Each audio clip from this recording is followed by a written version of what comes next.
Coming to you from the Deep South, this is the Blue Collar Leadership Podcast. High-impact leadership is not reserved for leaders, and it has nothing to do with your position, title, or rank. However, it does have everything to do with your character. It's time to climb to the next level and beyond, personally and professionally.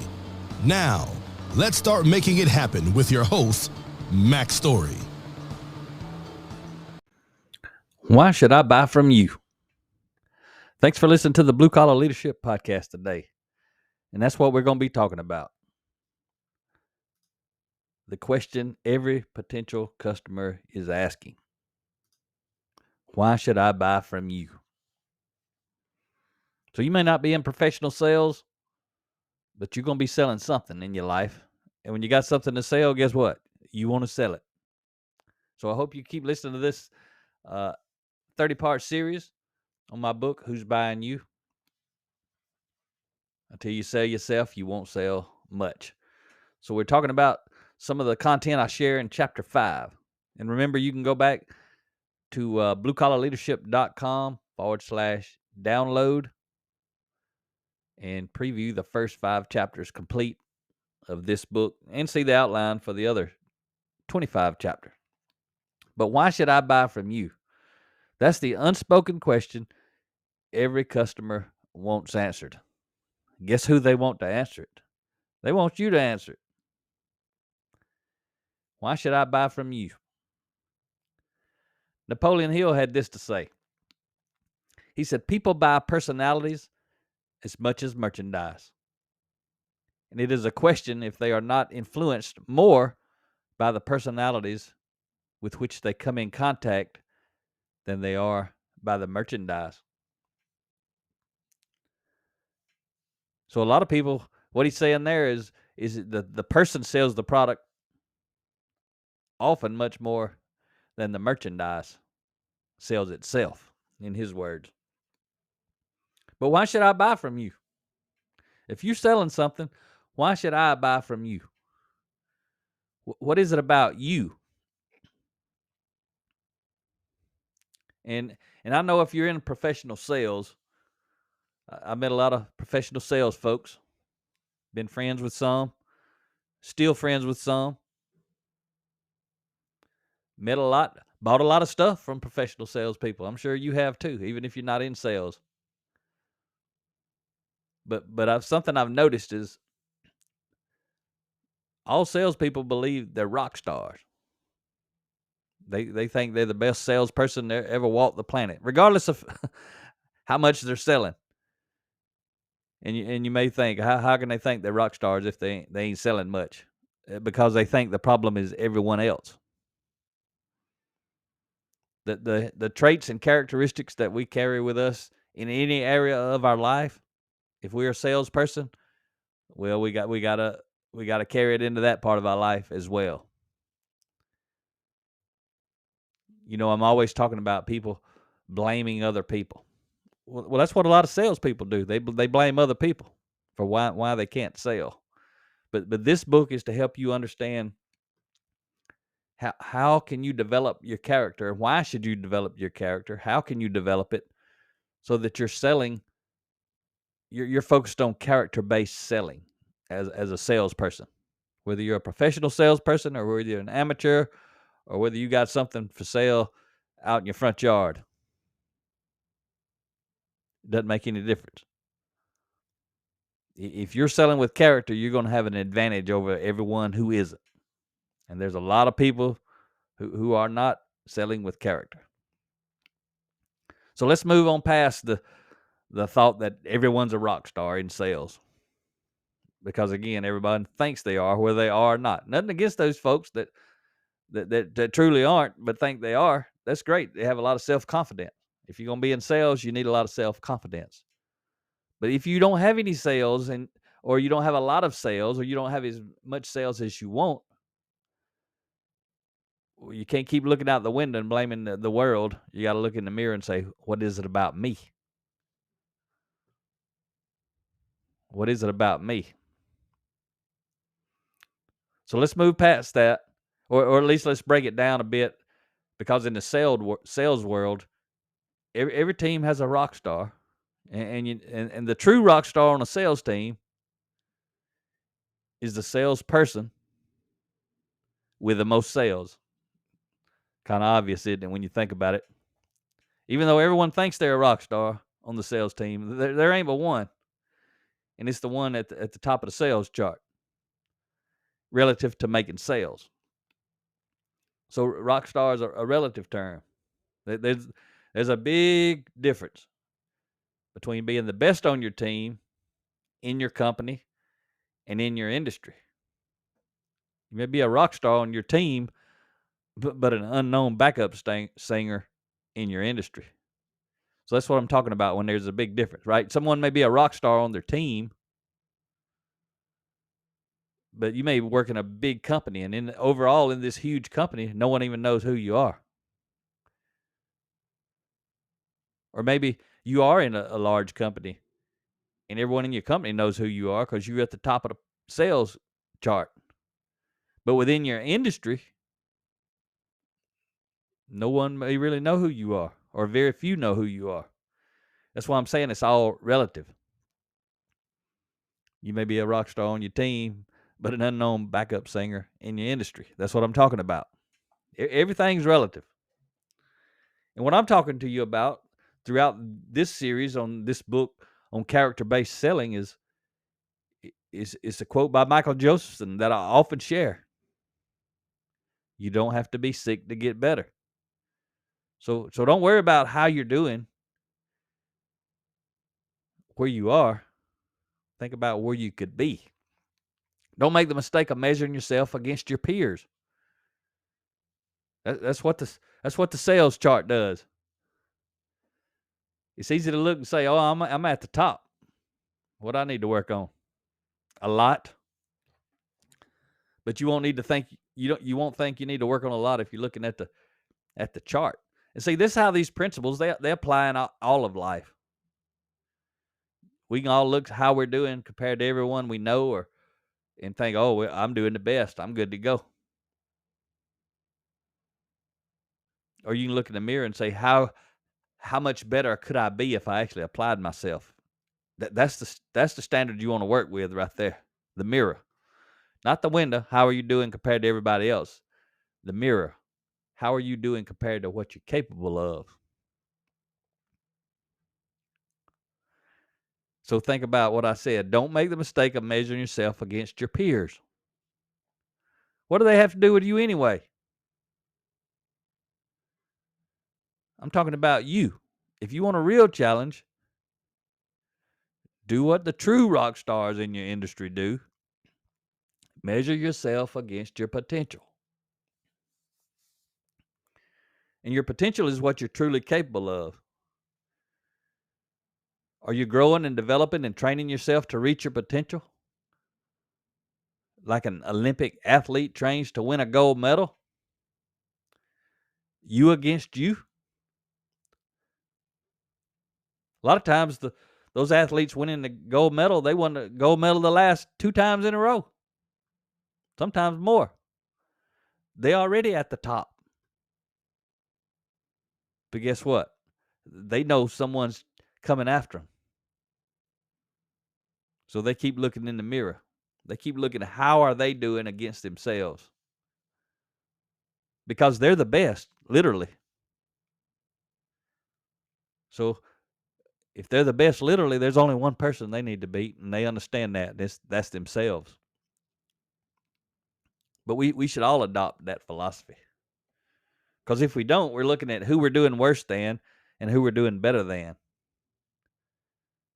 And if we make the mistake of who we're doing better than, then we'd have no reason to get better. If we look at who we're doing worse than, we might jump into poor, pitiful me story and start making all these excuses. But you must decide how far you want to go. And you got to know sacrifice is going to be required if you want to get better. You got to give up habits that aren't serving you. You may have to turn off the TV. Oh my goodness, right?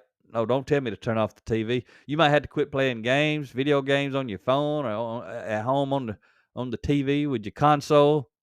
Stop surfing social media. Quit goofing off all weekend. Quit partying and having too many cold beverages. Oh, I done touched a nerve in there somewhere, I bet you. That's what sacrifice is, though. You got to give up that stuff. You may be thinking, oh, it's easy to say. Oh, it's easy to say, I'm telling you. But I've given up all of that stuff at some point in my life. And some of it I've given up for good and never went back to.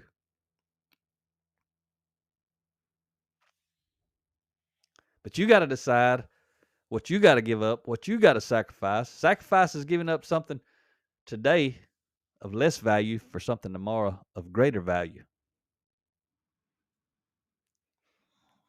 So you got to create habits that'll help you reach your goals. You might have to get up early. You might have to stay up late. You might have to network with people. Like that's all you have to do. You might have to implement a personal development and growth plan and get serious about making things happen for yourself. That's what the true rock stars do. They make stuff happen for themselves. Most salespeople, though, or anyone else for that matter, won't make the choices that will allow them to reach their true potential. See, when you measure yourself against your potential, your score drops tremendously because you have so much untapped potential. And if you think you don't, that's your first sign you need to get to work. Because you don't even understand you have potential. If you don't think you can get better, that's why you need to start focusing on growth and development. And I'm glad you listened to this podcast. And there's a lot of episodes in my lineup. I got 300. I think this is episode 361. That means there's 360 other episodes before this one. A lot of content you can do and cover to help you look in that mirror. But when you measure yourself against your potential, that's the score that reflects the truth about how you're really doing. You know, if you kept a diary all day long, logged every single minute of how you spend, invest, or waste your time, and you literally did it, be better if someone else could do it and you didn't know they were doing it. Because you might shift a little if you start doing it, which that's a good thing. Just doing it may cause you to be more focused. But it'd be probably surprising to you if someone could invisibly shadow you and document what you're doing and put it into a pie chart or some kind of graph so you could actually see how you spend, invest, or waste your time every day. And then if you could calculate that up and annualize it and look at how much, focus on the wasted time and annualize it. How many hours, days, or weeks in a year do you waste? Whatever that is, that's what's holding you back. Especially if you're in professional sales and you're not making a lot of sales, probably a good sign you're wasting a lot of time. Or you're spending your time doing something that you shouldn't be doing, which is preventing you from investing your time in doing something you ought to be doing. So this brings us back to the question I asked at the start. Why should someone choose you over your competition? And again, the focus of this book is on sales. So I'm talking about why should someone buy from you instead of buying from your competition? But these principles, again, they're going to apply. Even if I don't point them out, if you're a regular listener, you're going to start to see how they apply to you, whether or not you're in sales or not. But think about if you're going for a promotion. If you're trying to get a promotion, why should someone choose you over your competition? What if you're trying to get a job outside of your organization? Why should someone choose you over your competition? But I'm talking about selling And if you're in professional sales, whatever you're selling, why should someone choose you over your competition? So as you think about this simple but thought-provoking question, don't make the mistake of looking at yourself through rose-colored seller glasses.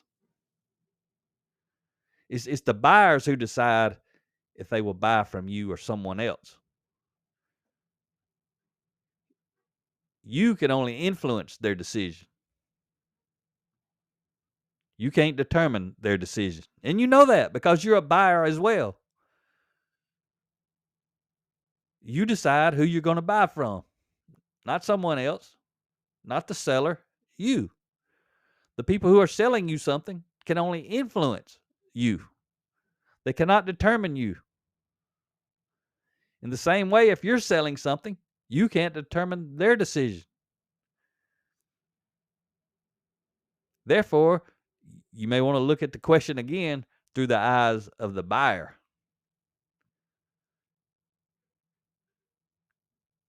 And that question is, why should someone choose you over your competition? Looking through the eyes of the buyer.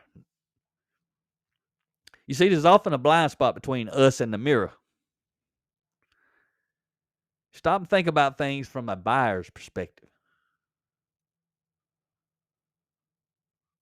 Because see, when they're trying to buy from you, they're not looking in the mirror. They're looking out the window. They're looking at you. Same way as when you're trying to buy something. When you're trying to buy from someone, you're not looking in the mirror, see how you're doing. You're looking through the window to see how they're doing. How is that seller doing? And I've said it already. Sure, you may be in sales. That may be how you earn a living, how you make your money. But you are also a buyer. You're buying all the time. You make purchases just like the rest of us. I've had some leaders ask me, you're not professional sales. How can you write a sales book? I've been buying all my life. I've been studying salespeople all my life. I've been watching them. I know the good ones. I know what the good ones do. I know what the bad ones do. And you do too. You just may not have written a book about it. Because I've read about, studied, lived, and applied so much leadership principles. Remember, the foundation of selling is influence. Leadership is influence. So because of all of my time and experience buying and paying attention, because I'm always watching people, and somebody's always watching you, I decided to make a book about selling with character because I know what it looks like. I know what it feels like. So do you. But if you're in professional sales, you may not have really thought about it. You need to think about it.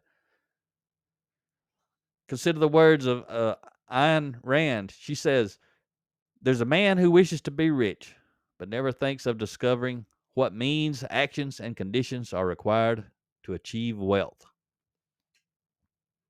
How about that one?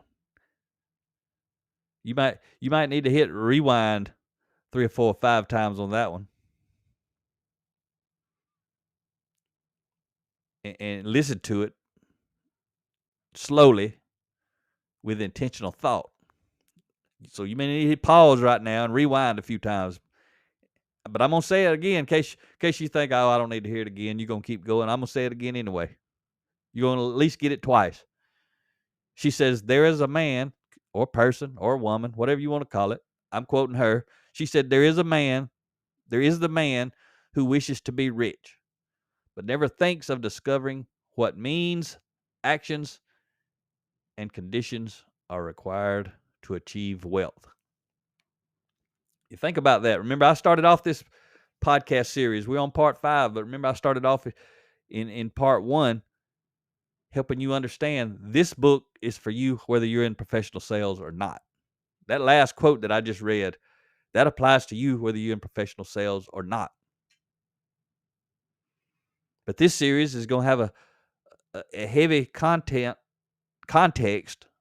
relative to professional salespeople. But I'm still going to mix in the personal stuff too, because in case you miss it, it applies to all of life, these principles.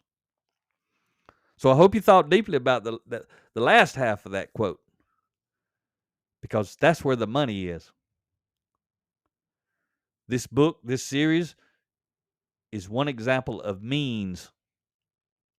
Remember, the second half of that quote was, never thinks of discovering what means, actions, and conditions are required to achieve wealth.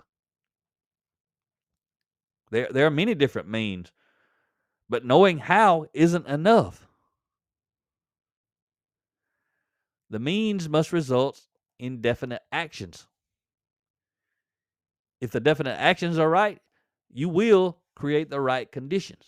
Think about that quote. That will allow you to achieve wealth. Means, actions, and conditions. That's all of life. And you're responsible for all three, especially if you're in professional sales. But also, if you're just living life and you want a better life. I can't do it for you, but everything I share in this book and all my other books will help you make it happen.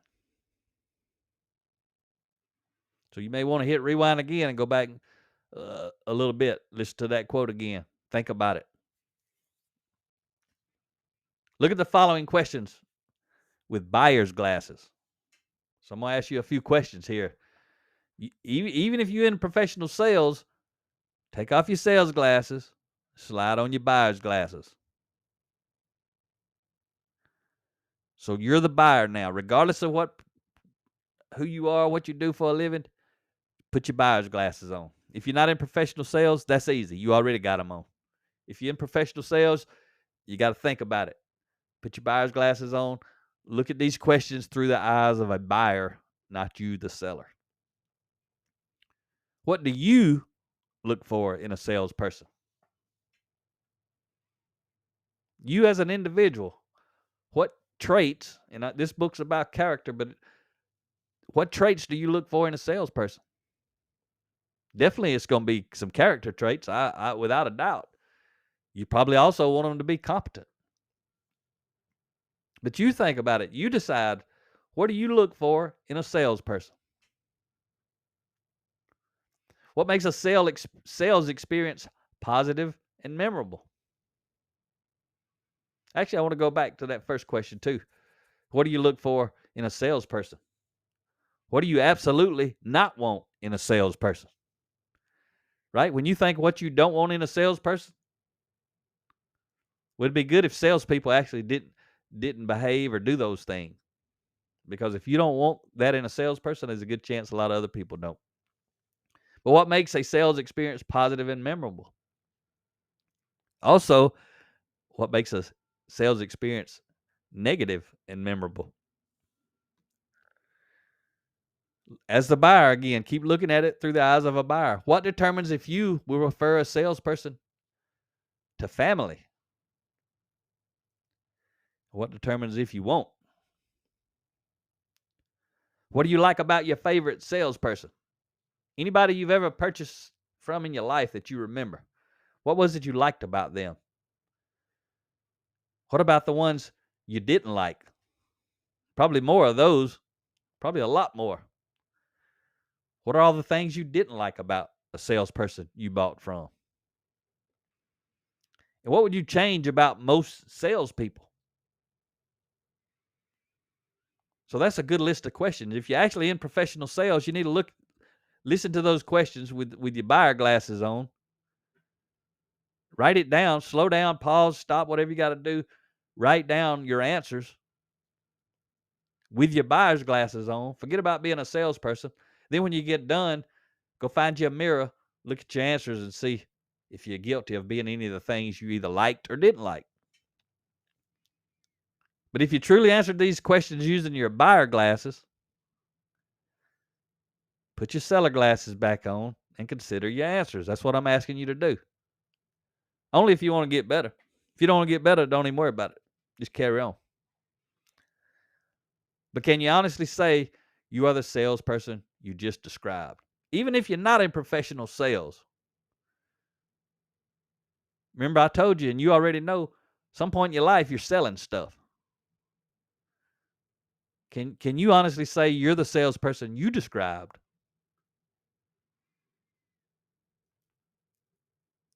Whose interest do you primarily have in mind when selling? Yours or the buyer's? You will know it, and they will feel it. You already know because we felt it. We're all buyers. We've all felt it.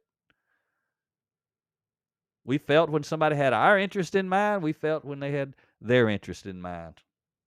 That's why I'm telling you, you ain't hiding this stuff. Who's buying you? Depends on who you are. If the customer's talking to you, they are interested in your product or service.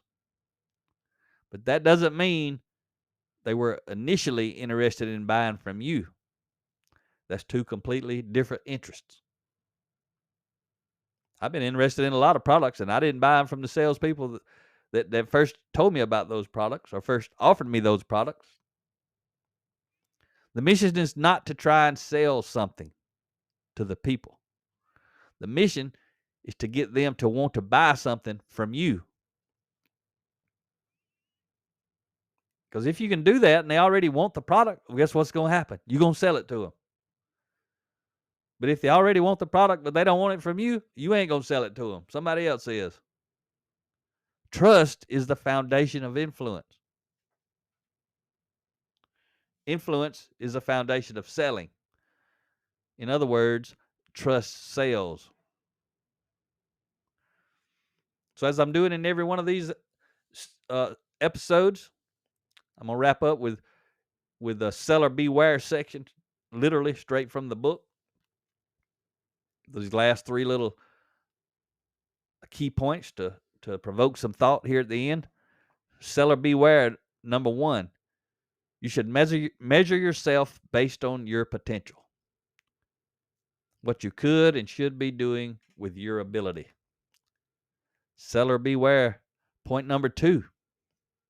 You are responsible for finding the means, taking the right actions, and creating the conditions for success. Seller beware. Point number three. You must become the salesperson everyone wants to buy from because of who you are, not how you are. So think about that. And I hope you're starting to see as you follow along in this series, every one of these chapters, every one of these episodes on a chapter is going to help you develop your influence. They're going to help you build trust. That's how they're going to help you develop your influence. I hope you enjoyed this episode, especially if you're in sales. And I'm just going to tell you, if you're in sales, if you're in professional sales and you don't have this book, or you're not reading professional sales development books talking about character-based selling, not manipulative selling, there's tons of books on that. But there's very few related to character-based selling. So if you've not read one on character-based selling, you definitely need to do that. And if you're listening to me, you need to check out Who's Buying You. It only costs you $18 to order it. And I think it's less than that if you get an audio book or an ebook. But you got to be doing something to give yourself a competitive advantage.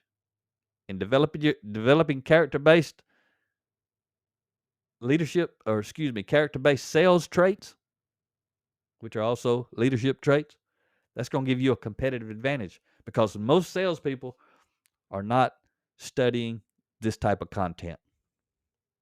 If they are, they're doing very well in sales, I can tell you that, without manipulating people. Talk to you next time. Make it happen or someone else will. It might as well be you. Are you serious about taking your career and your life to the next level and beyond? Check out Max Story's Blue Collar Leadership series books and others, now available on audio, along with paperback and ebooks at Amazon, iTunes, and Audible. Please visit bluecollarleadership.com to learn about Max books, programs, special offers, certifications, and more. Thank you for listening to the Blue Collar Leadership Podcast.